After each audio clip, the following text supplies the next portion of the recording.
Olá, ouvinte, muito bem-vindo ao PokerCast do Grupo Super Poker. Eu sou o Guilherme Calil. E eu sou o Marcelo Lanza. Marcelo Lanza, minha voz periclitante, que horror. Por que sua voz está assim? Cara, nem te conto. Será que é porque o senhor foi no show do Bon Jovi? Bicho, aconteceram coisas do arco da velha na vida. Há boatos que sua voz está igual a dele. Tipo, não sai mais. Não sai mais, exatamente. Basicamente é isso. Lanza, a gente começa o podcast, infelizmente, com mais uma nota triste. O falecimento do nosso querido Arthur Steffen, um dos patrocinadores. Ele foi meu patrocinador, foi meu staker, foi meu anunciante, mas antes de tudo, um amigo que o poker me deu, criador e idealizador do fantástico Rio Poker Tour, um torneio que todo mundo que frequentou guarda as melhores lembranças e certamente ele foi citado em muitas entrevistas que fizemos aqui no PokerCast. Então, um grande abraço à família, um grande abraço a quem fica e que seja preservada a memória dessa lenda, não só do poker carioca, do poker nacional, visto que o Rio Poker Tour foi um torneio realmente diferente em todos os aspectos. Uma pena, mais um amigo que parte e deixamos os sentimentos à família. É uma pena começar mais um programa com uma... Mas eu acho que não é nenhuma nota de falecimento em si, que fica o programa com homenagem ao nosso querido amigo Stefan. Exatamente, perfeito. Marcelo Lanza Maia, a gente começa lembrando que estamos no Spotify, no Deezer, no YouTube, em todos os podcasts player, nos indique, nos dê 5 estrelas, troque suas fichas pelo Fichasnet. Perguntas, participações, sugestões, promoções e comentários em geral. Nosso e-mail é pokercast@gruposuperpoker.com.br, hashtag SuperPokerCast nas redes sociais, Instagram e Twitter, @GuiCalil, @LanzaMaia. O nosso para mandar áudio no WhatsApp ou grupão do Telegram é 31 975189609. Sim. Exatamente, Marcelo Lanza, julgamos? Jogamos o Tititi Lelele. É verdade, como é que fomos no Chile? Fé, ho. Sensacional. Sensacional. Joguei também, hein, Marcelo? Joguei também. Jogou. Fui lá jogar o torneio Seniors, combinei com o Gustavo, amigo da lenda José Irineu, e com o nosso contador das estrelas, Leonardo Cansado. Fui lá jogar, cara. Cheguei com 15 blinds. Cheguei super tarde, pegamos um trânsito, tinha acidente na chegada do aeroporto aqui. Enfim, cara, fato é que eu cheguei com 15 blinds, ferro por todos os lados. Então, essa semana não foi nada diferente de todas as outras. Vamos ganhar dinheiro com mídia, porque com o jogo tá difícil. Então vamos direto para a notícia, para a análise geral do W-Cup, senhor. Exatamente, Lanzinha. Essas pautas são longas, né, cara? Eu gasto muito tempo fazendo essas pautas, porque eu acho que uma série como é o W-Cup, guardadas as devidas proporções, como é a WSOP, como são as etapas do BSOP, elas demandam um carinho especial na preparação das pautas.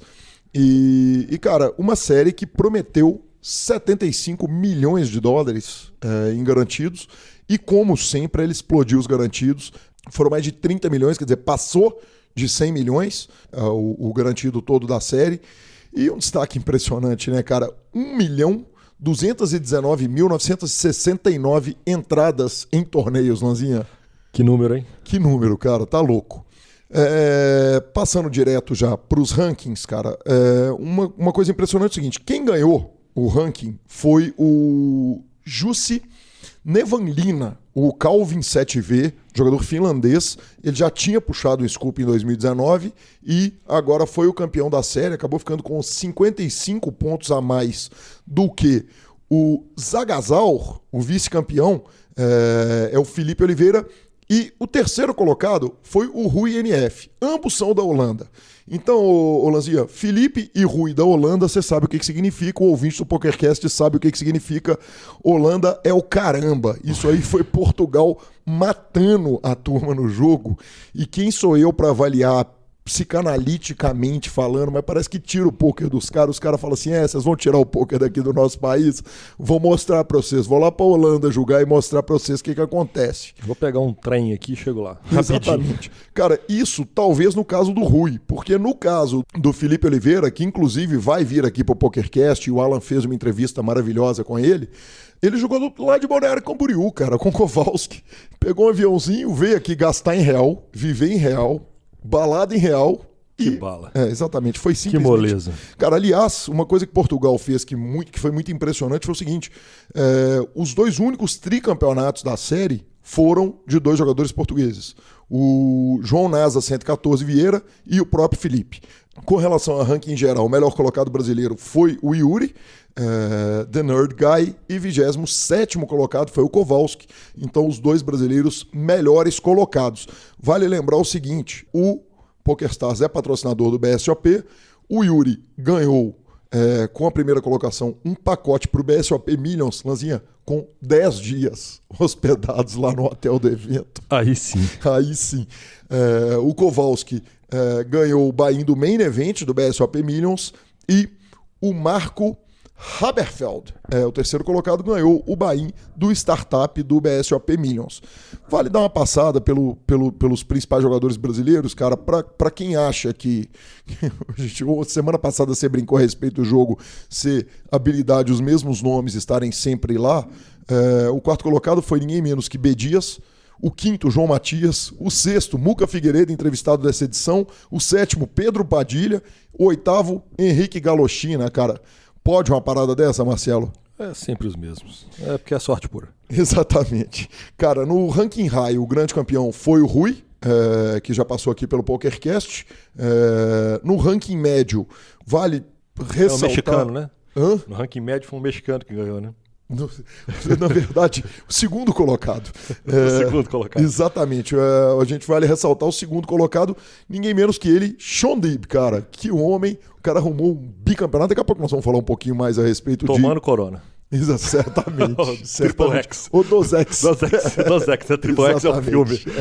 E o melhor colocado brasileiro foi o Aziz Mancha, na oitava colocação.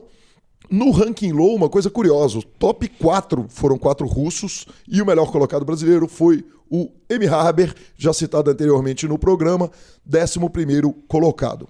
Lanzinha, ainda no main event, cara, o Danilos Demétrio, inclusive, prometeu que vai passar aqui pelo PokerCast, vai dar uma conversada com a gente, então vamos tentar trazer ele já para a edição que vem. Não vai ser uma entrevista completa, não, nós vamos dar uma passada rápida a respeito da carreira desse jogador, que atingiu nada menos do que a maior premiação da história do poker online brasileiro. Ele ficou na segunda colocação do evento de 5.200 de No Limit Hold'em, lá no main event, e puxou com essa segunda colocação $1.187.553,01. Justo falar. Justo falar. O Danilo é jogador de São José dos Campos, é do Full Poker Team. E, cara, na matéria sensacional do Alan, que aí tem aquelas paradas que só o Super Poker traz para você, todo mundo falou o seguinte: essa é a maior premiação da história do poker online brasileiro. O Alan, naquela alma de Hunter Thompson, né, de repórter de rua, investigativo, ele vai lá e descobre o seguinte: ele ficou a $117 da maior premiação da história do poker brasileiro geral. A marca do atual pertence a ninguém menos que Alexandre Gomes, quando ganhou a Bellagio Cup, arrumou $1.187.670. Então, cara, $117 para a maior premiação. Se bem que ele não deve estar triste não, né, Lanzinha? Eu acho que não. Eu acho que não. Não pelos $117. Pode até estar triste por não ter cravado o golpe, mas pelos $117 eu acho que não. Perfeito. Aí e ficar atrás do Alexandre Gomes também tranquilo. Não é demérito nenhum. Não, né? tá de boa. Pelo amor de Deus. No ranking por medalhas, por países, cara, o primeiro país foi o Reino Unido. O Reino Unido puxou 28 títulos, foi o primeiro colocado, foi 28, 24 e 17, ouro, prata e bronze. A Rússia puxou 27 títulos e o Brasil ficou com a terceira colocação, 23 títulos, igualando o ano passado. O Brasil ainda teve 30 vice-campeonatos e 24 medalhas de bronze, totalizando 77 pódios, Marcelo Lanza. Que é a maior quantidade de pódios da série, né? Entre os top 10 aí, o Brasil teve 77 pódios na frente do segundo colocado, que foi a Rússia, com 71 pódios. Exatamente, Lanzinho. Uma coisa que a gente falou em outros programas também, que vale a pena a gente lembrar é o seguinte, cara. O grande campeão da série é um país que vive em libras.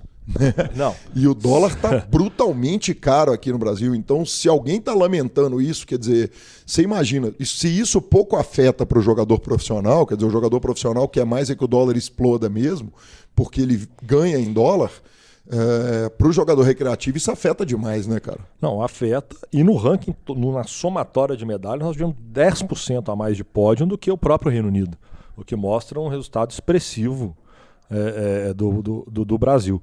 E exatamente como você falou, quer dizer, se nós pegarmos os 7 primeiros colocados e aí os Estados Unidos vai estar disseminado entre todos os países que a turma resolveu passear, Portugal também, nós temos Reino Unido, Holanda, Canadá, Alemanha e Finlândia com dinheiros muito, muito mais valorizados do que o nosso, né? E eu tenho uma dúvida agora, porque eu pulei a Rússia, porque eu não saberia falar nesse momento qual seria a relação da Rússia e a União Europeia. Nós trabalhamos ali próximo ali. União Europeia, mas eu não sei se é euro, não, também. Cara. Me falta cultura aqui. Talvez a gente vai ter que ir lá no povo do xadrez verbal para eles contarem isso pra gente. Eu pulei ela, porque de todos que pulei fui só a Rússia, mas de fato todos os outros, a moeda é infinitamente muito mais valorizada do que a nossa. Então os caras jogam de 1-1 ou menos, enquanto a gente joga de 4-1. De 1 para 4, né? Então a turma aqui tá fazendo chover mesmo, tá tirando machadada e minhoca para tudo quanto é lugar. Parabéns aos brasileiros. Exatamente. Vale lembrar de novo o seguinte, essa quarta colocação aí da Holanda, aqui não, papi. Não. Essa quarta colocação Canadá, aí é de Portugal. Canadá com 13 também ali, não tem tanto canadense assim não, viu? Tem uma turminha que subiu, uma turminha que desceu. Perfeito. Perfeita análise, Lanzinha. Cara, um nome que vale a pena a gente citar na série, que inclusive está nas nossas apostas, é ninguém menos que ele, Sean Dibble. Aquela pessoa agradável. Aquela pessoa aquela pessoa super agradável, doce, gentil. Cara, há 3 anos ele deixou de presenciar o nascimento do seu filho para ir ganhar um título no W Cup. Raiz. Exatamente. Raiz. Porque teve jogador aí que largou de jogar WSOP pra casar, pra ver filho, lua de mel. Aliás, vou chegar nas tuitadas, cara. Tem mais uma tuitada daquela do Daniel Negrano. Volta, velho, volta a viver. Pelo amor de Deus. Cara, o Sean Dibble tuitou o seguinte, cara. Como muitos de vocês sabem, há 3 anos atrás eu perdi o nascimento do meu filho para jogar o W Cup. E no dia que ele nasceu, eu acabei ganhando o evento de 5 Card Draw. Ano passado, eu também venci esse evento no aniversário dele. Mas só faltava não ser no aniversário dele. Né? Ou então vamos mudar a data, porque todo ano ele vai cravar no aniversário do menino. E esse ano, infelizmente, eu não pude continuar a marca, porque eu ganhei o torneio de 5 Card Draw 90 minutos antes do aniversário dele. Vou contar uma coisa pro filho dele. Seu pai não vai estar presente no seu aniversário nunca. Desencana. Ainda mais combatendo toda a época torce ali. Pro Natal. Exatamente. Natal não tem torneio. E, Lanzinha, na sequência, cara, 8 dias depois, ele vai lá e bate mais um bracelete. O torneio 37 médio de $530 de pot limit Omaha Six Max, delícia de torneio. Um field de quase 600 pessoas e puxou mais de $50 mil.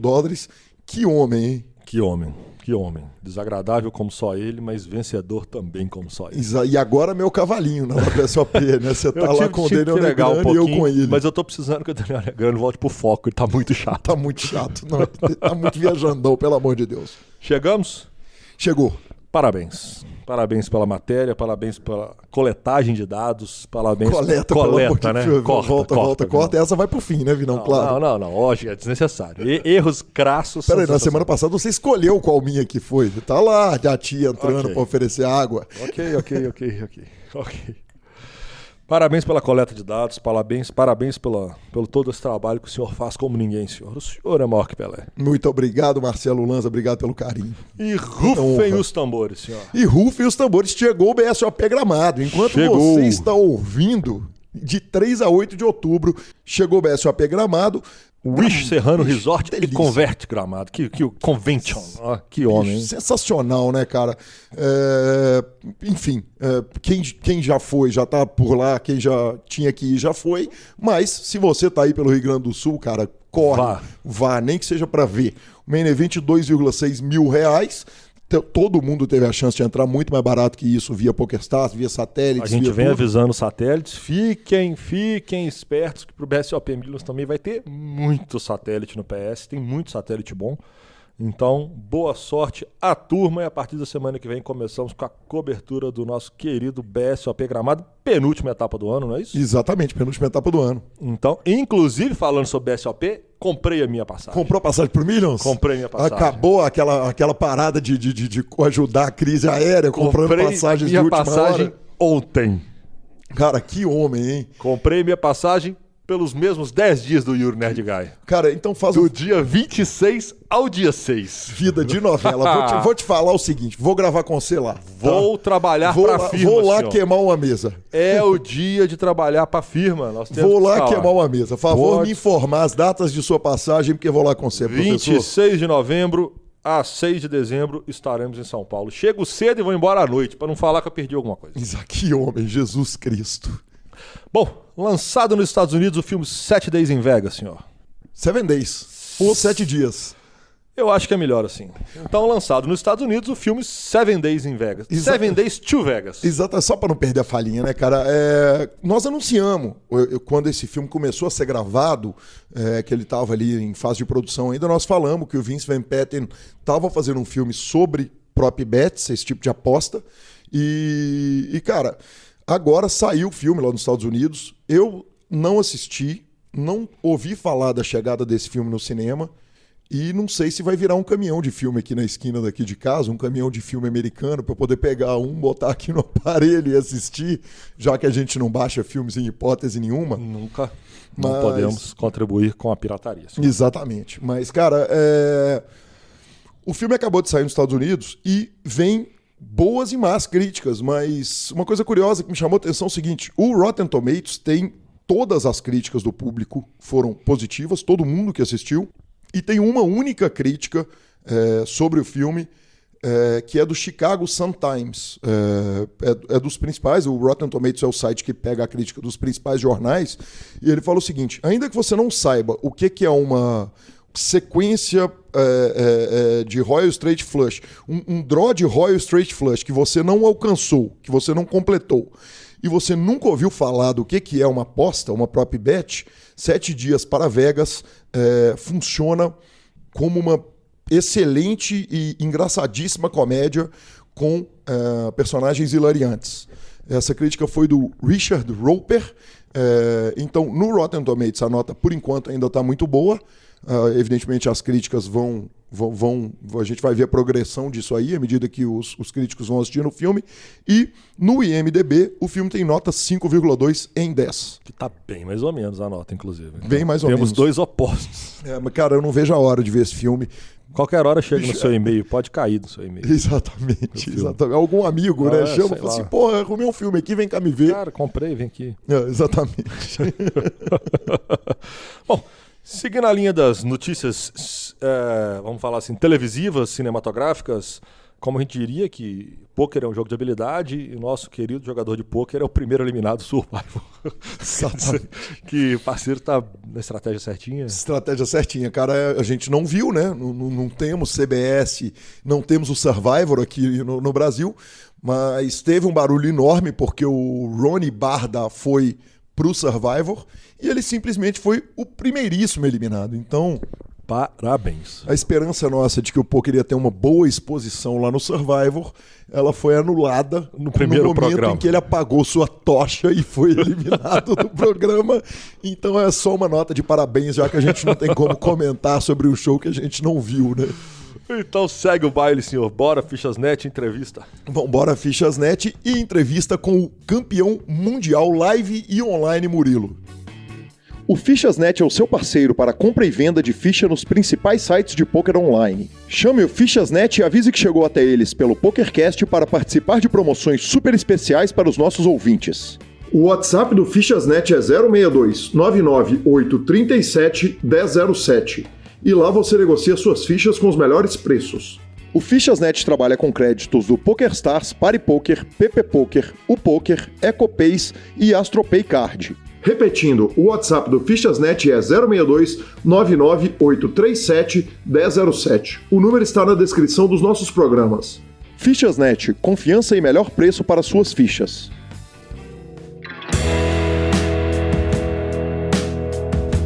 Olá pessoal, é com grande honra que recebo aqui ninguém menos que ele, o Muca Murilo Figueiredo. E Muca, antes de te dar bem-vindo, eu vou contar uma curta história. É o seguinte, uma vez eu pedi ao sketch para trazer um jogador do Forbet. Ele virou para mim e falou o seguinte: cara, eu tô te dando um over delivery, te entregando acima do que você me pediu. Além de te entregar um jogador, eu tô te entregando o GM Walter. E hoje eu convidei para vir aqui um campeão mundial de pôquer online ao vivo e tô recebendo um over delivery, um campeão mundial de pôquer ao vivo e online, porque entre o convite e a entrevista, além de campeão mundial de pôquer ao vivo, você também é campeão mundial de pôquer. Muito bem-vindo, Muca, ao PokerCast. Quanta honra te receber aqui. Pô, daí, Calil, a honra é toda minha estar falando aí com vocês. Às vezes eu acompanho o podcast de vocês. E, pô, pra mim é uma honra estar no programa de vocês e já joguei junto com os dois, né, contigo e com o Lanza. E, pô, companhia agradabilíssima para estar na mesa disputando os torneios de Mixed. E é isso aí, contar um pouco da história aí para vocês. Além de ser dois puta de uns trouxa que nunca conseguiram terminar um torneio na sua frente, vale dizer, né? Muca. Acontece, foi 2 vezes também, acho que eu joguei com o Lanz e uma contigo, então ainda não tenho uma longo prazo. Boa. Talvez isso seja a prova de que o curto prazo funciona, hein? E quanto ao título do online, pô, feliz demais, né? Eu jogo as séries há muito tempo, então sempre vou bem nelas, assim, mas não tinha ainda uma cravada de Scoop e WCUP, que são os dois mais importantes, né? Puta, sensacional, nós vamos poder falar de tudo disso, mas naturalmente eu começo com a pergunta tradicional do PokerCast, que é: quem era o Murilo antes do poker, cara? Então, sempre morei a minha vida toda aqui em Penha, né? É uma cidade pequena, então sempre fui criado com bastante liberdade, jogar bola na rua, ir para a escola a pé, sozinho, essas coisas, e não tinha tanta violência quando eu era menor, então cresci assim, perto da praia, fiz faculdade, trabalhei em banco de estagiário, trabalhei de garçom no restaurante do meu pai e depois dei aula de educação física. A faculdade foi uma faculdade de educação física?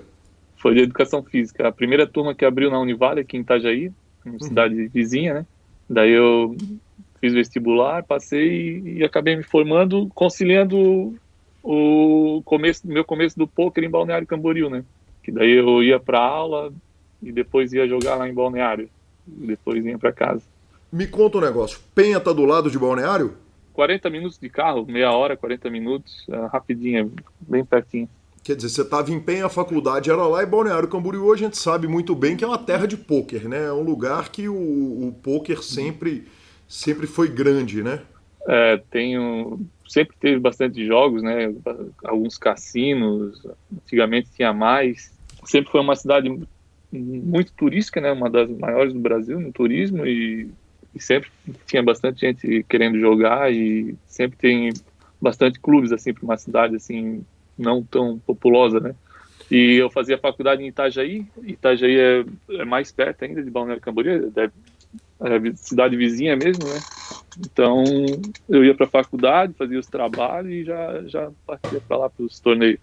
E me conta um negócio. A primeira coisa que me chama a atenção é o seguinte: a faculdade de educação física. Na hora que você vai escolher a faculdade de educação física, você já é um menino apaixonado por esportes, que já olhava, já tinha essa coisa com esporte desde moleque? Desde pequenininho, assim, eu ganhava uma bola no meu aniversário, para mim era o melhor presente. Jogava futebol, vôlei, tênis de mesa, tudo quanto é esporte, eu ficava horas jogando assim, e para mim o tempo passava muito rápido. Então sempre gostei de tudo quanto é esporte competitivo, assim, tanto assistir como praticar, né? E qual que era a intenção quando você entrou na faculdade de educação física? Quer dizer, a faculdade de educação física te dá uma série de profissões que você pode sair dela para trabalhar. Quando você entra para a faculdade, qual que é o objetivo? O meu objetivo era trabalhar com esporte, escolinha de futebol, ou dar aula em escola, né? Educação física em escola. Gostava também, mas tipo, era muito cansativo trabalhar com as crianças o dia todo. Então chegava em casa meio cansadão mesmo. Mas era gostoso também. As crianças eram bem carinhosas, assim, eles adoram os professores de educação física, né? Sim, sempre é o mais legal, né? Então chegava na sala, era aquela festa, então tinha um lado bom, assim, era bem, bem legal também dar aula. Quanto tempo você deu aula, Muca? Eu dei aula teve estágio também, né? Então foram uns 3, 4 anos em escola e escolinha uns 2 anos, escolinha de futsal. Agora, o pôquer, ele tá na sua vida desde bem antes, correto? O poker já há bem mais tempo, né? Desde pequeno jogando canastra, esses jogos de família, assim, e depois cresci, ia jogar em bar, fui aprendendo, né? Esses jogos também trazem uma certa noção pro poker, né? Daí depois eu aprendi o poker com um tio meu de Floripa. Aí fui atrás, daí soube que tá sendo realizado em Balneário o primeiro sul brasileiro de pôquer pela internet, descobri na internet, daí fui lá jogar, daí comecei a jogar, descobri o pôquer. Vamos começar um pouquinho dessa descoberta do pôquer especificamente antes da gente ir para os outros jogos que vieram antes. Como que você descobre isso na internet? Quer dizer, Poker Mania, que ano que é isso, quando que é, lá no começo do pôquer, porque eu sei que se tem uma coisa que você não é novo do jogo, né? Bem no começo mesmo do online, estava vendo uma partida do campeonato inglês, vi uma propaganda do 888, Aí falei, vou entrar nesse site para ver o que rola, né? Daí vi jogos de cassino lá e tal, e depois eu descobri o Pacific Poker, que era do 888 também. Daí comecei a jogar no site, abri uma conta, joguei um free roll lá com uma porrada de gente, daí ganhei o torneio, ganhei uns dólares, comecei a jogar, mas daí já perdi.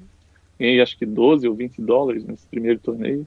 Aí depois fui descobrindo dos outros sites. O Bozano começou a vender ficha lá no clube de balneário que eu jogava, e daí descobri o Poker Stars, e daí comecei a jogar tudo quanto é tipo de jogo dentro do Poker Stars, né? Murilo, você teria depositado sem conhecer, sem ter referência nenhuma, ou ganhar o free roll te ajudou a entrar no mercado? De qualquer forma eu ia entrar. Eu depositaria tanto para jogar ou no cassino ou poker, porque eu sempre gostei de jogar. Então eu liguei o computador e abri o 888, daí tinha uns jogos de cassino lá, e se eu não conhecesse o poker, eu ia depositar alguma coisa para jogar lá, eu acho. Bacana demais. Murilo, você está contando a história do pôquer, a gente está começando a história do pôquer, mas em primeiro lugar eu vou agradecer Bruna, que me ajudou uma barbaridade nessa entrevista, não só te trazendo para falar com a gente, né? Também como me ajudando pra caramba nessa pauta, e felizmente é muito comum a gente contar com a ajuda dos amigos dos entrevistados.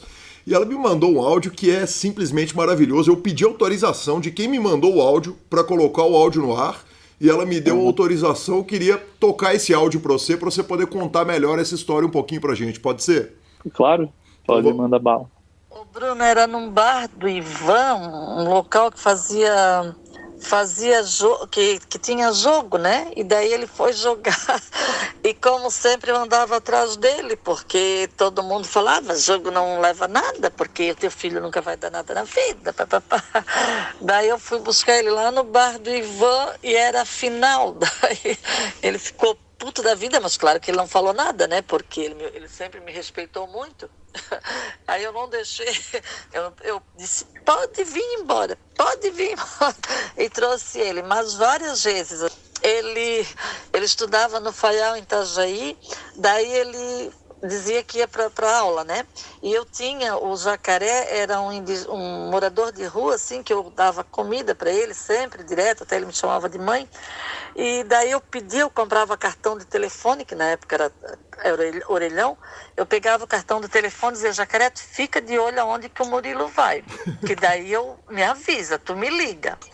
Daí um dia não, várias vezes, né? Um dia mesmo ele ligou, Ori, mãe, o Murilo desceu aqui, era um outro mercado, ali onde é o Top, mas era outro nome. O Murilo acabou de descer aqui, ele pegava o ônibus ali na frente de casa e descia ali no Top. Aí eu peguei o carro e fui, era já anoitecendo, e fui de rua em rua, até que eu lembrei da rua do Seu Carioca, na Armação, e entrei na rua, quando eu olho, vinha ele, o Cristiano, filho do Carioca, e o Joelso, que até já faleceu. Ai, guria, quando eu vi os três, belo e formoso, eles iam por uma cancha, sei lá pra onde. Ah, parei o carro. O nego só entrou, né? Ele só entrava do ladinho, no banco do passageiro e ficava quieto. Eu, pai, pau, brigava. Mas isso assim, meu Deus, eu ia nas canchas tudo. Cancha do Calito, cancha do Galinheiro, cancha não sei da onde, atrás dele, de noite, de madrugada, pra buscar ele, por causa do bendito do jogo, porque era uma enchição, meu Deus do céu, era muito incômodo. Peraí, só um segundinho que tem outro rápido. E eu, como mãe, eu só queria o bem dele, né? Mas as pessoas criticavam muito, que ele nunca ia dar nada na vida, que não adiantava, que o jogo não levava nada. Então, era muita pressão, assim. Daí, por isso, eu cuidava dele, né? Eu amava e eu cuidava por causa disso. Muca, vamos começar porque, bicho, em primeiro lugar, de novo, obrigado, Bruna. Obrigado, Dona Ori. Que mandou os áudios pra gente. Cara, esse áudio é maravilhoso. Eu começo te pedindo uma tecla SAP. O que é cancha? Cancha é os botecos, né? Os botecos da cidade. Onde tinha jogo. Daí, onde tinha torneio de sinuca, torneio de... Bote eu não jogava, era cancha de bote, né? Uhum. Bote eu não sabia jogar muito bem, mas eu ia jogar torneio de sinuca com esse meu amigo. Ele é muito bom jogador. De pôquer também, é um dos melhores que tem no cash, que eu já joguei, né? E a gente ia nos bares tudo jogar, né? Jogar cash, quer dizer, porque conta a lenda o seguinte, que jogava pôquer, canastra, dominó, sinuca, pontinho, qualquer coisa que botasse valendo, era dinheiro certo. Cacheta, tranca, pontinho, isso aí sempre joguei. Então é o seguinte, eu te perguntei como é que começou esse gosto no pôquer, mas eu preciso te perguntar o seguinte, como é que começou esse gosto pelo jogo, pela malandragem toda de tudo quanto é jogo de malandro possível, como é que um menino começa a brilhar o olho com isso?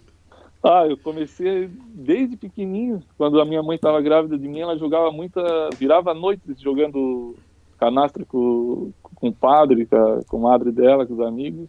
Uhum.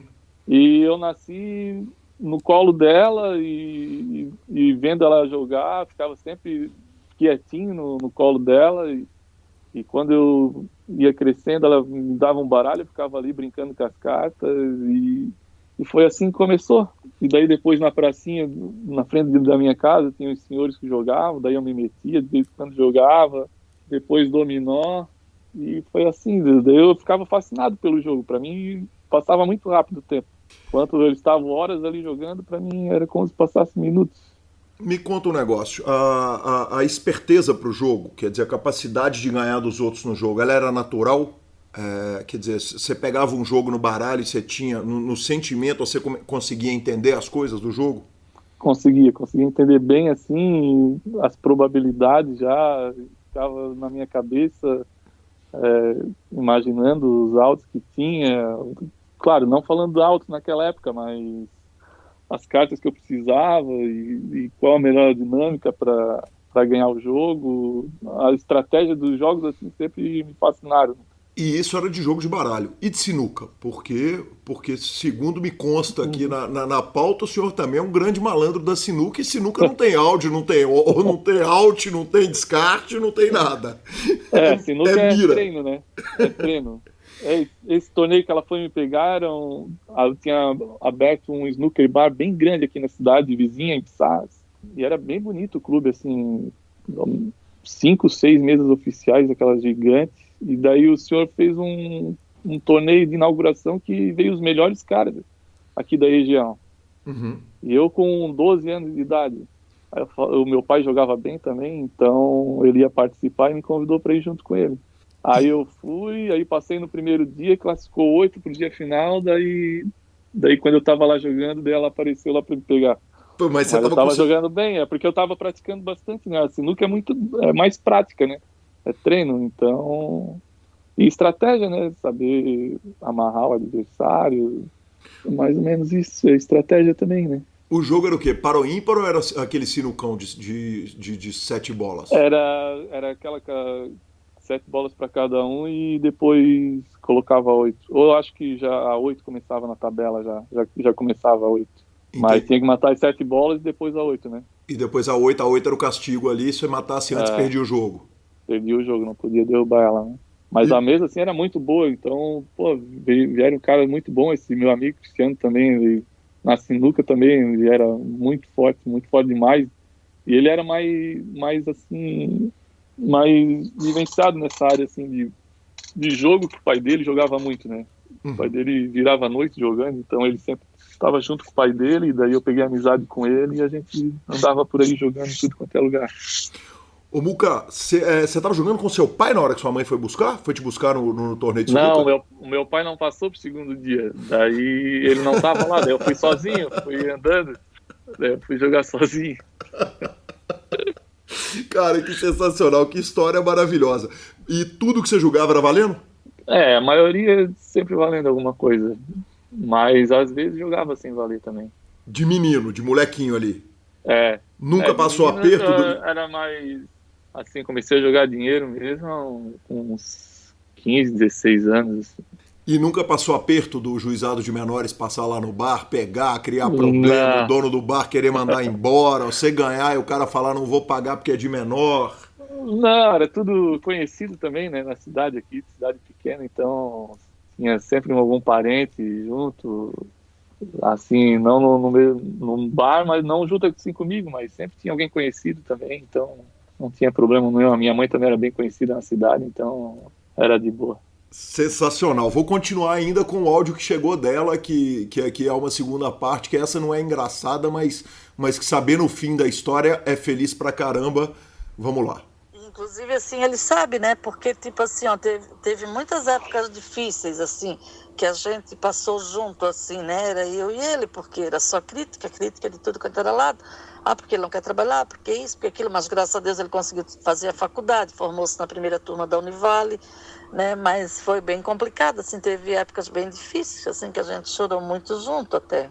Muca, me chama a atenção o seguinte, sabendo da história feliz, como eu disse, é bacana ouvir isso, ouvir o relato, o bom humor dela na primeira parte do relato, quando ela está contando, a outra parte que ela fala que é no finalzinho da gravidez ela aprendeu, que essa aí você já contou, então não vou repetir o áudio dela, mas que ela fala o seguinte, a gente chorou muito junto, né? E isso é marcante, porque você imagina o seguinte, um menino que sabe que tem a malandragem do jogo, que dá pra ganhar o dinheiro, que tem um dinheiro que é fácil ali, né? Que é uma coisa que a gente viu muito no começo do poker. Os caras que ganhavam com uma certa facilidade, mas explicar em casa não era fácil.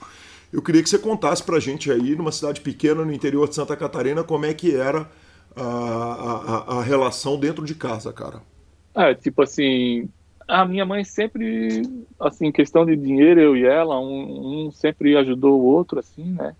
Mas, sei lá, é que o jogo tem os seus altos e baixos também, mas, tipo, eu tinha a responsabilidade também, né? Tipo, quando precisava desfocar um pouco do jogo para estudar ou para trabalhar, eu nunca deixei de fazer isso por causa do jogo, entendeu? Tipo, adiava algumas coisas, mas na faculdade, na hora que tinha que estudar, que tinha que ir para o laboratório de ciências, estudar lá anatomia, eu ia, entendeu? Eu trabalhava e daí depois ia jogar. Então, claro, tem as fases ruins também, como qualquer profissão, e o jogador também passa por isso, né? Qualquer esporte também, jogador de futebol, quando se machuca, quando é transferido e não se adapta, ou um corretor de imóveis fica um tempo sem vender alguma coisa. Todas as profissões têm os altos e baixos, então é mais ou menos isso. E como eu dividia sempre com ela, assim, é a pessoa assim que mais parece comigo assim na família, que eu podia contar com ela e ela não precisava, não perguntava nada para que era, ela já sabia para que era. Se eu precisasse de dinheiro, de alguma coisa, e a questão de saúde também. Então, era eu e ela, assim, mais, né? Porque o meu pai se divorciou quando eu tinha 11, 12 anos. Então, ele também, a gente sempre se via tudo, mas era mais eu e ela que estava lado a lado ali, né? No dia a dia. Ô Muca, você tinha noção que você podia viver de jogo assim que você se entendeu por gente, pelo que eu entendi da entrevista, correto? Quer dizer que o caminho era Sim, esse e que isso seria profissão. Eu não sabia, até surgiu o poker, eu não sabia que dava de viver do jogo, porque esses jogos aí também... A minha cidade é pequena, então não é muita gente que tem dinheiro assim para ficar jogando, igual esses ricaços que tem em cidade grande, São Paulo, que jogam e não estão nem aí se perder, mas... Então não tinham como sobreviver no jogo, assim, jogando sinuca, sei lá, não é coisa que tem dinheiro. Aí depois surgiu o poker online, principalmente, que eu descobri e já comecei bem. Uhum. Então, a partir dali que eu vi que dava para viver do jogo mesmo. Aí ali no começo, já tinha certeza que dava para viver. Assim, pelo que eu via do jogo, né, dos outros caras jogando e do field em geral, e os torneios que tinham, e o rakeback, que era bom demais também na época, então sabia que dava para viver. E quando você entendeu, dá para eu viver de jogo, você foi conversar com a dona Ori e ela entendeu imediatamente ou foi cheio de dúvida e cheio de problema? Como é engraçado que hoje em dia, depois de 80 programas, a gente já passou por todas as famílias, da família que o pai foi julgar junto, a família que o pai tem preconceito até hoje com o jogo. Eu sempre joguei muito videogame, então eu ficava horas jogando videogame. Então depois eu aprendi o poker ali online. Aí foi na mesma, eu ficava jogando um tempão. Aí logo no começo eu já tive bons resultados. Aí a minha mãe começou, ela via também que eu tinha facilidade assim para jogar, né? Mas ela queria que eu tivesse uma profissão normal, né? Uhum. Ainda mais na época que ninguém vivia de poker, então era muito pouca gente, né? E na televisão não passava ainda, era 2007. Mas daí já comecei a ganhar, daí comprei de computador, com dinheiro do torneio, e sempre ganhava alguma coisa assim. Era um extra, né, na verdade. Não era a renda principal, mas de vez em quando eu ganhava um torneio bom. Perfeito. Para terminar as histórias de infância, eu tenho um áudio aqui também que eu não posso deixar de tocar, porque essa história é demais, Muca. Vamos lá. Na frente da casa do Murilo tinha uma praça e uma lanchonete. Nessa lanchonete se reunia um pessoal mais de idade para jogar dominó, baralho, passava a tarde lá. E lá eles apostavam cerveja, né? E o meu pai frequentava lá e o meu pai não era qualquer um, né? Ele já era o melhorzinho entre a galera, né? E um dia chegou o Murilo lá. Tinha faltado um jogador, não lembro qual foi a história, e ele foi participar lá e ele limpou todo mundo. Como ele não bebia cerveja, ele falou, vocês me pagam em coca. Meu pai teve que pagar 2, 3 fardos de coca pra ele. Meu pai chegou em casa puto, chegou em casa cabreiro. E aí eu falei, pai, eu vou lá no Murilo comer uma carne. E o meu pai brabo não queria deixar eu ir, não te mete com o Murilo. Não te mete com o Murilo, que o Murilo é matemático, hein? E aí tinha uma galera lá comigo e todo mundo escutou isso. E cada vez que falava que ia no Murilo, todo mundo falava, não te mete com o Murilo, que o Murilo é matemático. Sensacional. Esse áudio é do Sam, seu amigo, correto? E hoje seria aniversário do pai dele, que é falecido. Que legal. Então fica essa homenagem aí, a gente contando a história dele, de que, o Murilo é matemático, não se mete com ele. Seu Zaneiro é uma figura, saudoso, né? Que ele foi há uns 2, 3 anos, eu acho, ele faleceu. São um dos meus melhores amigos aqui de Penha. Então, falar nele até dá saudade, assim, porque era um cara muito divertido e todo mundo gostava dele. Onde ele chegava era alegria. E aprendi bastante coisa com ele também no jogo. E acho que ele aprendeu um pouco comigo também, depois dessa foto que ele pagou. Cara, que sensacional, Murilo. Cara, obrigado por essas histórias. Obrigado, Bruno. Fabiano também mandou um texto falando o seguinte, cara, que quando você 09, você falava o seguinte: eu vou ali jogar um pouquinho pra gente poder ter dinheiro pra tomar uma. Ia pro bar jogar pra poder ter Fabiano, dinheiro pra beber. é verdade. Pô, eu jogava cash nessa época na internet também. Eu falava pra ele que ia jogar um pouquinho, que a gente tinha que sair à noite e tal. E várias histórias, né? Caixa automático, desde né? 2007. Cara, que coisa maravilhosa. Murilo, cara, as histórias são maravilhosas, as histórias da infância, e a gente vê de onde que surge a construção da carreira inteira do Murilo como jogador, evidentemente. Quer dizer, fica muito claro. Eu acho que nunca pergunta quem era o Murilo antes do pôquer, então quem era o jogador antes do pôquer, que nós fizemos em 50 entrevistas, provavelmente, no PokerCast. Ela ficou tão bem respondida, porque nessa entrou sua resposta da sua mãe, do Sam, do Fabiano, da Bruna, que ajudaram. Mas uma parte que me salta aos olhos, antes da gente falar de LAPT, antes da gente falar de WSOP, antes da gente falar de WCUP, é a Bruna, que eu descobri que o torneio que nós fizemos, mesa final lá no BSOP, era o primeiro torneio que ela estava te acompanhando, que ela estava lá sentada ao lado, lá no WTC, acompanhando, mas em primeiro lugar é um negócio impressionante que é o seguinte: ela vai, ela acompanha, ela senta do lado, ela fica ali do lado, te acompanhando o torneio inteiro. Eu brinquei com ela enquanto eu conversava com ela que agora ela vai poder ficar lá te assistindo e ouvindo o PokerCast, porque ela só ouviu um episódio até hoje. Mas eu tenho a impressão, e me corrija se eu estiver errado, que muito da base de sustentação da sua carreira ela está super envolvida. Quer dizer, a sensação que eu tenho é que no companheirismo, mas na hora, na função de organizar a entrevista, de organizar a carreira, de estar lá do lado na vitória, no negócio, e na própria entrevista que você dá para o Super Poker, lá de Las Vegas, você se emociona ao falar dela, né? Eu queria que você contasse um pouco, cara, da relação, do momento, da entrada dela na sua vida, da relação dela com o poker, que é a melhor relação que eu já ouvi falar. Enfim, conta pra gente como é que funciona o casal. Então, eu comecei a namorar com ela faz um pouco mais de 3 anos. Uhum. E um pouquinho antes de a gente começar a namorar, eu tinha decidido a voltar a jogar profissionalmente mesmo. E focar e ter uma rotina de jogo, né? Então, eu fui para uma casa morar sozinho e organizei meu escritório na casa. Escritório de quê? Um escritório para eu jogar, né? Para jogar, ok. Era na casa mesmo. Era um quarto, a sala e banheiro, né? Era atrás da casa da minha mãe. E daí eu decidi focar no online. E daí eu comecei bem. E daí assim eu já conheci ela. E a gente começou a namorar. E daí no começo ela não queria muito que eu jogasse, porque ela não conhecia como é que era o jogo, né? E como eu era formado em educação física, ela esperava que eu desse aula, né?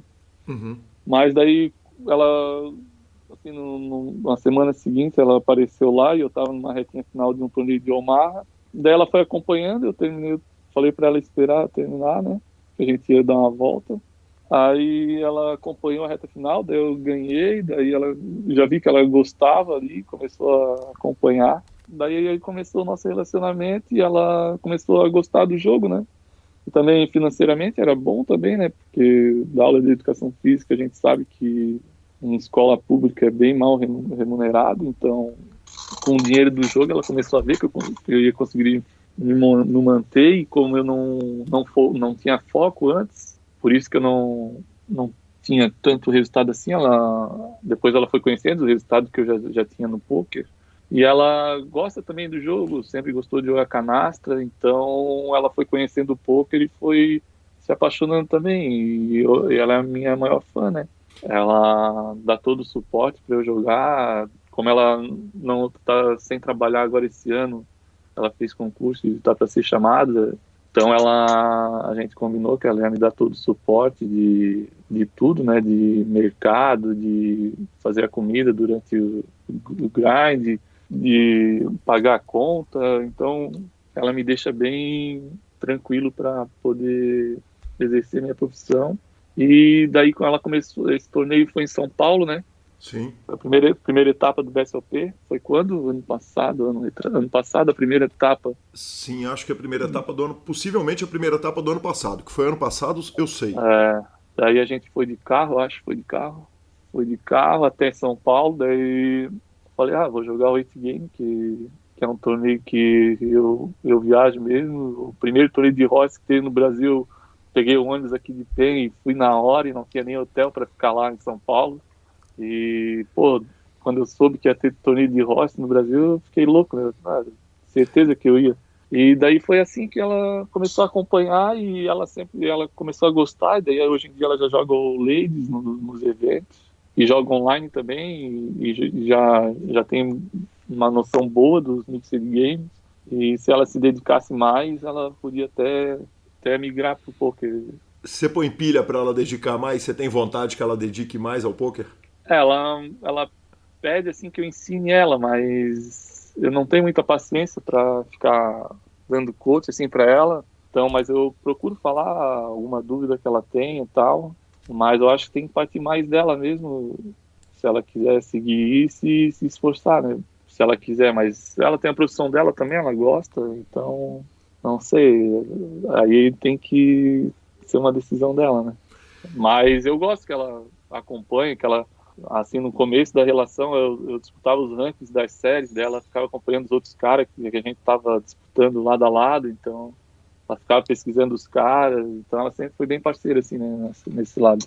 Que legal, Murilo. E ela senta do seu lado sempre que é possível e assiste o torneio inteiro, né, cara? Ela senta ali do lado e acompanha e fica a reta inteira, 12 horas ali, sentada do lado.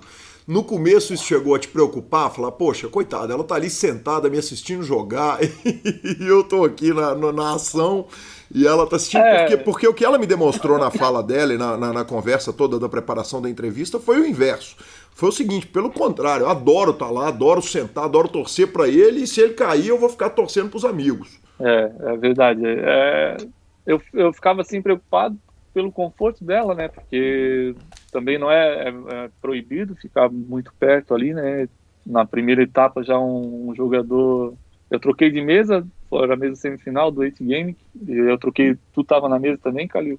E daí o cara tava gigante em ficha, eu passei gigante também pra mesa de vocês e comecei a puxar várias mãos seguidas desse cara e ele não gostou, foi falar com o Flor pra tirar ela dali. Daí ela foi piruar outra mesa do Caiafa, do Joelhada e do Panda também, eu acho. Aí era mais preocupado assim, mas eu sabia que ela tava ali, ela gosta e se emociona e grita. Ela é bem participativa assim, né? Mas só que todo mundo que tá na mesa ali gosta dela ali, que ela fica assim, dá mais emoção pro torneio, né? Sim, poxa, legal demais, né? Jogar com plateia só em reta final de WSOP, né? Então, era baita massa, assim. E como eu já ganhei o primeiro, ela já gostou, né, de como foi o torneio e como deu tudo certo ainda, ficamos com dinheiro lá, então acho que ela acabou gostando mais ainda. Sem dúvida nenhuma. Aquele primeiro torneio que ela senta para assistir você jogando Omaha, você vai lá, ela acompanha a reta final, você crava o torneio. Você deu o upgrade na balada para ela já gostar mais do poker ou não? Dei upgrade na janta. Aí sim. A gente sai mais para jantar e tal, então sempre rola aquela comemoração, né? Aquela mais cara, né? Já vou pro sushi, claro, já vou... sushizinho, pizzaria, um rodízio, encheu o bucho. Cara, que sensacional. Mais uma vez agradeço a ajuda da Bruna, porque até o final da nossa pauta aqui ainda tem muita ajuda dela e legal demais. Muca, LAPT Vinha Del Mar, cara. A última revista Bluff que nós botamos no ar antes da Black Friday, que por fim acaba encerrando aquele projeto que foi um dos projetos que eu mais tive carinho na minha vida. Nós tivemos a honra de você ser capa num momento que era um momento mágico para o poker brasileiro. Depois de uma seca gigantesca de LAPT, quer dizer, o Brasil era virgem, estava vendo todo mundo ganhar o LAPT e o Brasil não ganhava. De repente, a Argentina bicampeão com o mesmo jogador, bicampeão, né, com o Nacho. Nacho, e aí de repente você vai lá e quebra o gelo, Vinha Del Mar, cravadinha, $146 mil. Eu queria que você contasse essa história pra gente, incluindo o choro sobre a mesa que o Sérgio Prado relata pra nós. Então, eu ganhei o pacote, né, num satélite do PokerStars. Eu já tinha jogado o LAPT no Rio, foi um holandês que ganhou, mas os fields do LAPT era bem complicado, assim, porque vinham vários jogadores do mundo todo, e da América do Sul e do Brasil, sempre os melhores caras. Então era um field bem complicado e os argentinos também tinham bastante experiência. Então vários europeus tinham ganho e os argentinos e o Brasil chegava na mesa final. Acho que o João Bauer tinha ficado em segundo num. Sim. O outro jogador, não sei, agora não lembro. E daí, eu ganhei o pacote, fui para lá e ter ganho, né? Tinham 600 e poucos jogadores. E foi um sonho, né? Foi, cara, uma sensação surreal mesmo ganhar esse torneio, ainda mais no Limit Hold'em.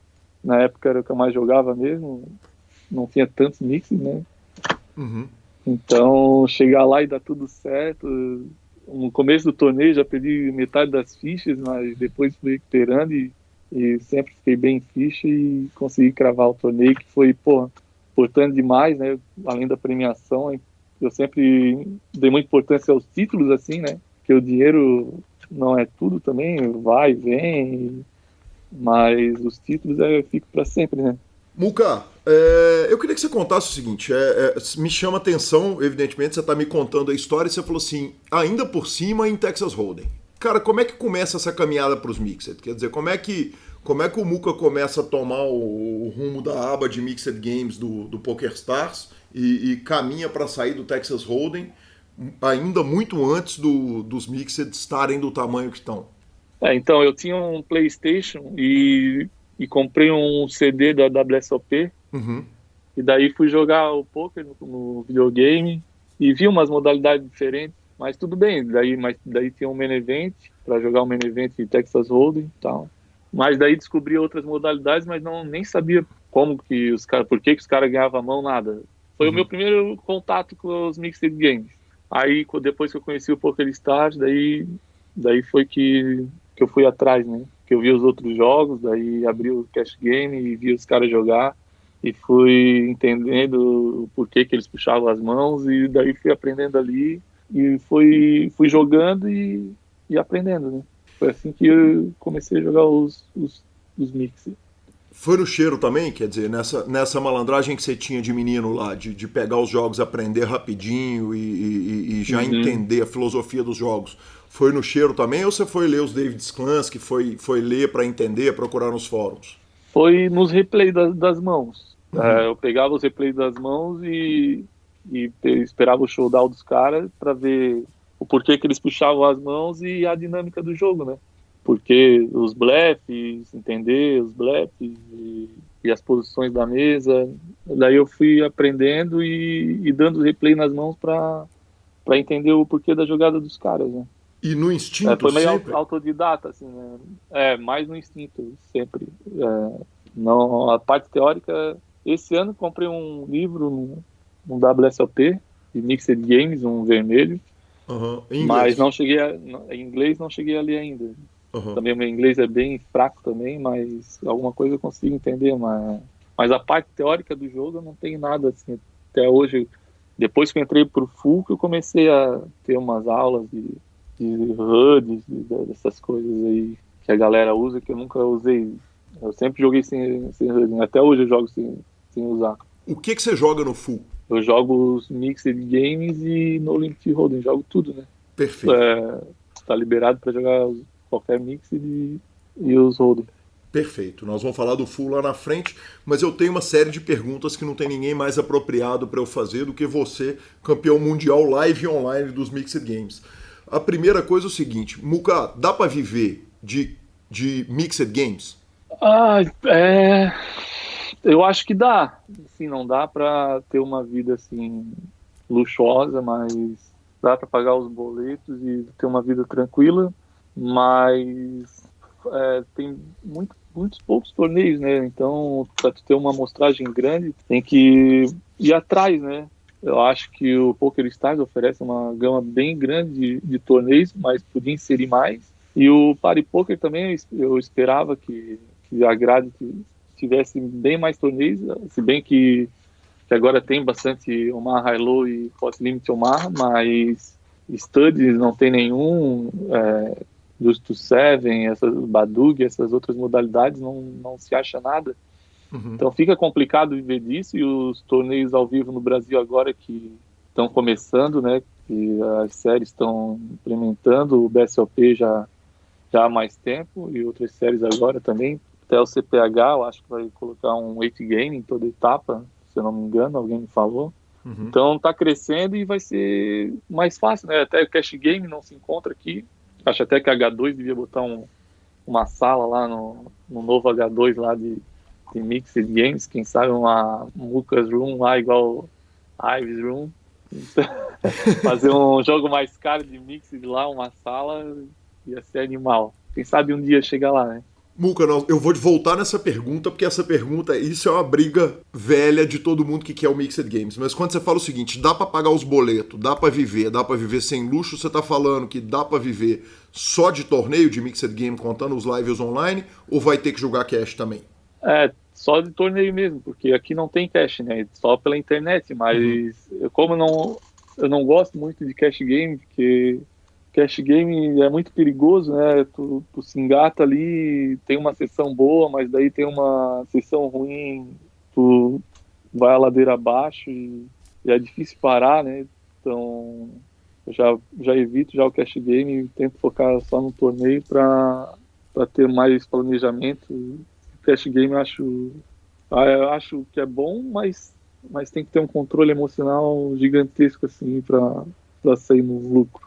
Muca, a variância em Mixed Games, você é um cara muito experiente de Texas Hold'em e muito experiente de Mixed, é maior ou menor? Eu acho que é bem equivalente, assim, tanto o Hold'em quanto os Mixed, porque eu tenho uma bagagem bem grande de Texas Hold'em também. Pô, são muitos anos jogando. É claro que eu sei que não é a modalidade que eu me saio melhor, mas também não fico muito atrás também da galera que estuda direto e está sempre evoluindo aí. Essa geração nova aí do Gustavo, dos dois vocês são o Yuri, essa galera que estuda demais o jogo, Cavalito, Caneóia, pô, são vários outros aí, que os conhecimentos que eles têm do jogo é fantástico. Eu aprendo muito com o Gustavo, né? Adoro as aulas dele, do Full. E a parte de motivacional também, ele é fantástico. Ele me ajudou muito lá no WSOP. Então, é isso. Os Mixed Games, para mim, são o torneio que eu me sinto mais confortável para jogar de horse. Assim, é o torneio que eu mais estudei, eu acho que eu mais acompanhei, que eu mais reprisei mesa final de série, assim, que também é uma forma boa de estudar, que é revisar as mesas finais de séries, de torneios mais caros. E eu nunca estudei, assim, em número tal, a parte teórica, mas as tendências do field, dos jogadores tops, assim, eu sempre tentei acompanhar, entendeu? Então é mais ou menos isso, tanto de Hold'em quanto de Mixed Games. Sempre pega ali a mesa final de Sunday Million, reprise dos Mixed Games ali, do Scoop, W-Cup, T-Cup, essas séries todas. E dou uma olhada no que os caras fazem, e também não é tão diferente do que eu costumo fazer. Então, esse ano foi assim, depois que eu entrei pro FU, eu pude acompanhar como era mesmo a rotina de um grind mesmo, de um cara que é profissional do poker, e esse foi o meu objetivo, entrar no FU, conhecer como que era, se eles faziam alguma coisa que eu não sabia, para ter os resultados que aparecem sempre nas mídias de poker. Então eu fiquei bem tranquilo, que também não era alguma coisa tão diferente do que eu vinha fazendo, mas sempre agregando conhecimento também, né, que é muito bom ter a aula com os caras do time, o Geraldo, o Capote e o Rodrigo também, são os caras muito, muito bons de jogo e de administrar a carreira, né, então foi muito legal essa parte. Murilo, os caras vêm te cutucar pra pedir informação, como é que joga uma mão de Rask, o que descarta Industrial 7. Os caras têm essa curiosidade? Tem bastante gente perguntar. Bastante também quando eu estou jogando ao vivo nos DSOPs, mas eu procuro falar o que eu acho da mão, mas também não tenho muita paciência assim, porque eu acho que cada um tem uma forma de ver o jogo, de entender a mão, então eu acho que é muito pessoal, assim, um pouco é muito fascinante por causa disso, né? É difícil os jogadores jogar da mesma forma uma mão. Então, ainda mais nos mixed games, então eu procuro respeitar sempre a opinião dos outros e claro que tem os erros básicos, né, que dá para identificar, e quando é algum amigo que pergunta, eu procuro dar um toque e tal, mas é isso, né? Eu não tenho como explicar o lado matemático, teórico, assim, para afirmar que seria a melhor linha de jogada, né, mas eu tenho a experiência, então acho que como funciona para mim, não sei se funcionaria para outra pessoa, então para mim fica meio complicado a questão de coach. Vem bastante gente, assim, agora mesmo que tem muita gente interessada em mixed games, tem muita gente pedir coach, mas acho que tão cedo não sei se eu pretendo passar assim, um pouco do meu conhecimento.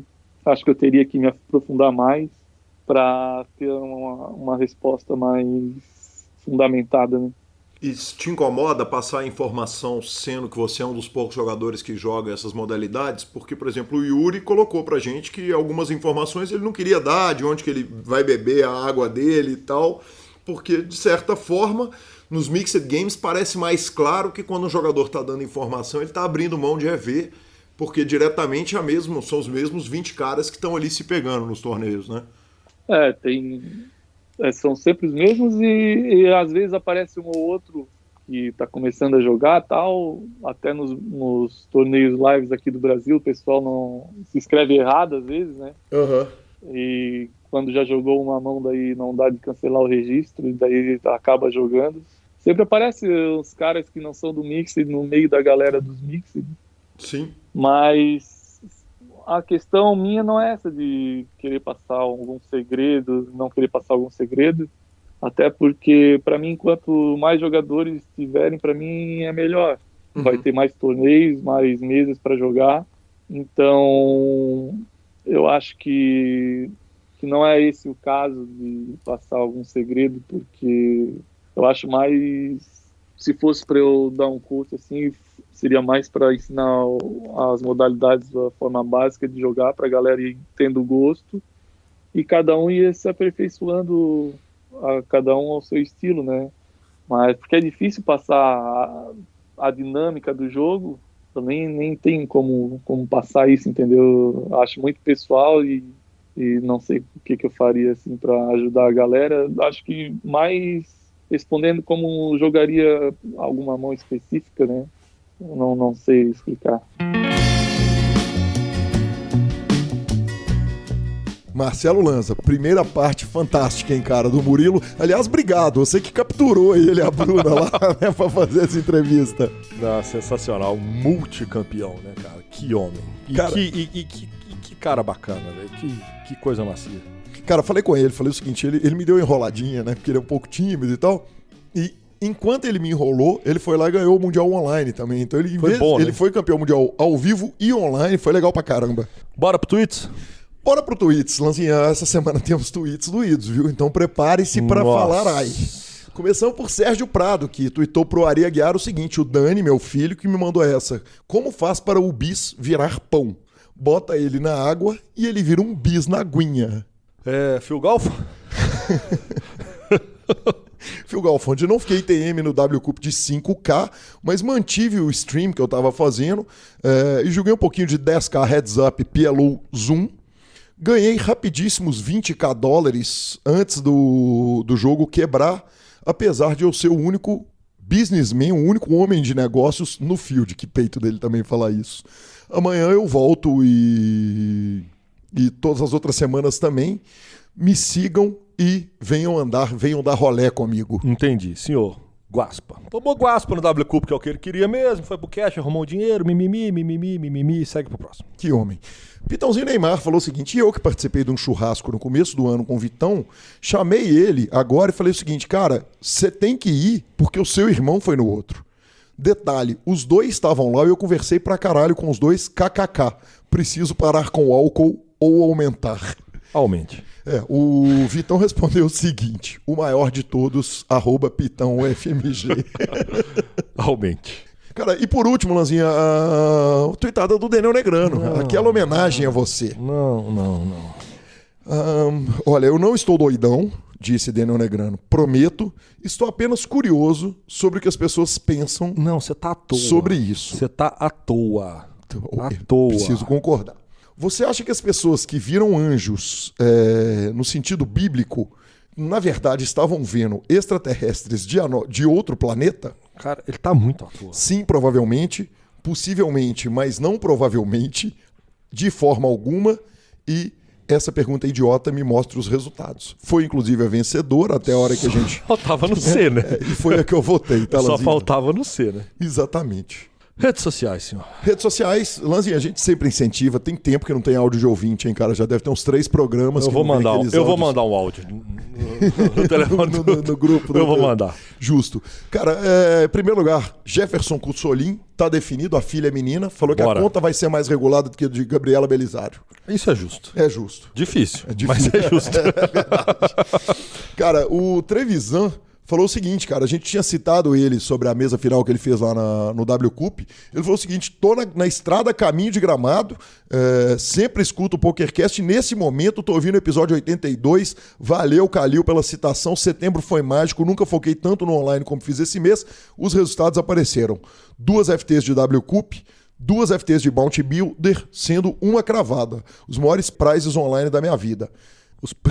O maior prize que ele tinha era $4K. Depois de setembro foi 6, 8, 24 e 40. Jesus, paga o churras, patrão. Exatamente. E ele falou o seguinte: foi só entrar nesse grupo que a conta regulou, vamos, agora pausa no online e foco no BSOP. Vamos, filho, cara, sensacional, maravilhoso, Trevisan. Que homem, cara, que fase que você tá e sucesso nessa carreira que tá voando. E por fim o Ronde, Lanzinha. Eu sentei pra jogar um cash, né, depois do torneio. Falei que eu fui jantado lá no torneio, fui jantado também no cash. E... Nada de anormal. Tá? Nada, também, sem surpresa. Cara, e o Rondinelli, você conhece ele, um dealer querido aqui de Belo Horizonte. Eu tava ali sentado conversando com a galera e falando o seguinte: cara, quando eu sento pra jogar no jogo dos dealers, eu sempre fico assustado, porque os caras jogam tipo com... O jogo é 25 centavos, o pingo 25, 50 centavos, e quando eu chego no jogo, os caras estão atolados por 400, 500, 600... O Ronde virou pra mim e falou assim: você tá achando isso muito? Teve uma vez que a gente tava jogando um jogo 25 centavos no botão, tinha cara atolado por 1.000, 2.000, 4.000, só que acabou o fichário. Na hora que acabou o fichário, tinha um jarro daqueles de rolha. Os caras começaram a pegar as rolhas e cada rolha valia 200. Vamos, monstro. Falei, cara, bicho, vamos, monstro. Por que eu não sou mais convidado pros jogos dos dealers, velho? Esses jogos são maravilhosos demais. Você tá louco. Maravilhoso, obrigado. O Ronde me autorizou, inclusive, a contar a história. Eu falei com ele que só citaria o nome dele, que eu não citaria o nome de mais ninguém. Então, muito obrigado. Sensacional, cara. Como eu adoro essas histórias do poker. Finalização, senhor. Superpoker.com.br, tudo sobre poker no Brasil e no mundo. Onde tem poker, o Super Poker está. Na aba de clubes temos a guia de clubes do Brasil, onde jogar, agenda diária de torneios. Na aba de vídeos e no YouTube, transmissões ao vivo dos maiores torneios de poker do mundo, análises técnicas, programas de humor e entrevistas icônicas. Revistaflop.com.br, a maior revista de poker do Brasil há mais de uma década, contando as grandes histórias do poker. Assine já. E mibilisca.com, cobertura mão a mão de torneios pelo Brasil e pelo mundo. Dica cultural, senhor. Cara, essa semana eu assisti um filme muito bonitinho. Cara, o Gustavo Oliveira, amigo do Irineu, que eu citei lá no começo do programa, tava insistindo pra eu ver Yesterday. O filme que, eu posso contar porque isso não é spoiler, o mundo tem um apagão de 12 segundos e por um motivo qualquer, na hora que volta, só um cara se lembra dos Beatles. E ninguém mais lembra. E o cara é um músico que lembra dos Beatles. E a premissa é absolutamente espetacular. E o filme, se não é espetacular, ele é bem gostoso, cara. Com as músicas dos Beatles, que são fantásticas. Então, enfim, fica essa dica. O filme tá no cinema e ele é absolutamente fantástico, delicioso. Enfim, Lanza, se o filme não é genial, Ele é no mínimo divertido pra caramba, uma graça, as músicas são ótimas. Achei fantástico. E Lanzinha, segui sua dica, velho. Falei que seguiria a dica, você tinha dado a dica. Era uma vez um Tarantino, o programa do Nerdcast. Ouvi o podcast dos caras. Bicho, vou te falar, a visão dos caras é muito legal. Os caras não são profissionais de cinema, mas a visão, a percepção... Aliás, o que mais me impressionou no filme e que esse programa, esse Nerdcast explicitou demais, foi o seguinte, cada um que assistiu o filme do Tarantino... Teve uma impressão, né? Lembrava de uma cena específica, de um negócio mágico ali e tal. Então, cara, muito obrigado pela dica. Faz com a gente, né? Obrigado pela dica, velho. Eu ouvi o podcast e achei sensacional. Bora então? Bora. Vambora pros Instagrams e Twitters. @GuiCalil. E @Lanza Maia, senhor. Exatamente. Nos indique, nos dê 5 estrelas, troque suas fichas pelo Fichasnet. Essa edição, especialmente, não é de Vini Oliver. Temos de volta Rodolfo Vidal, que tá aqui com a gente. Enquanto o Vinão tá lá fazendo o CPH, Rodolfo Vidal volta, nos dá a honra e vai editar esse e o próximo programa. Sensacional, senhores. Muito obrigado e até a próxima semana. Valeu! If you like a game or a tail like you man, you win some, lose some, it's all the same to me. If there's to play, it makes no difference what you say. I do shadow green, the only kind of game is the ace of spades, the ace of spades.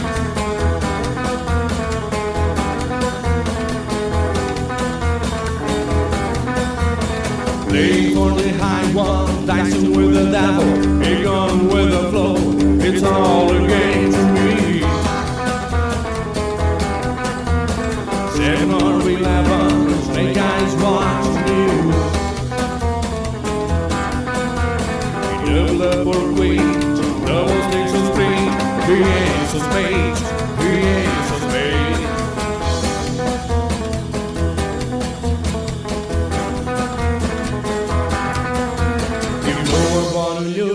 And gambling is for fools, but that's the way I like it, baby. I don't want to live forever.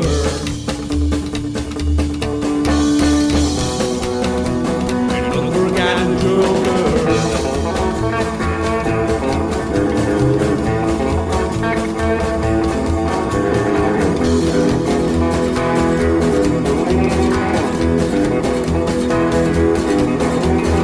Machine of the 18, know you wanna see me.